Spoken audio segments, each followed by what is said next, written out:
আপনার স্বামী তিনি আপনাকে সন্তান গ্রহণ থেকে কোনো যৌক্তিক কারণ ছাড়া নিবৃত্ত রাখতে পারেন না। শরঈ বা শরিয়া গ্রাহ্য কোনো ওজরের ভিত্তিতে যদি তিনি আপনাকে নিষেধ করেন তাহলে সেটা ভিন্ন বিষয়।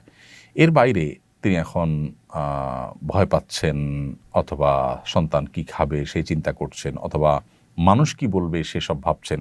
এসব কারণে তিনি আপনাকে যদি সন্তান নিতে নিষেধ করেন তাহলে সেটা তার জন্য অন্যায় কাজ। ঠিক একইভাবে কোনো নারী যদি তার স্বামীকে সন্তান নিতে না দেন, বাধা দেন, তাহলে সেটা তার পক্ষ থেকে অন্যায় কাজ।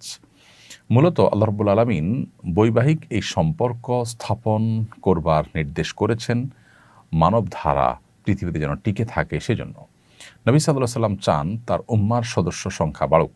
এজন্য তিনি বিভিন্ন হাদিসে আমাদেরকে উৎসাহ দিয়েছেন যেন এমন পরিবারের মেয়েদেরকে বিয়ে করা হয় যে পরিবারের মেয়েদের মধ্যে সন্তান জন্ম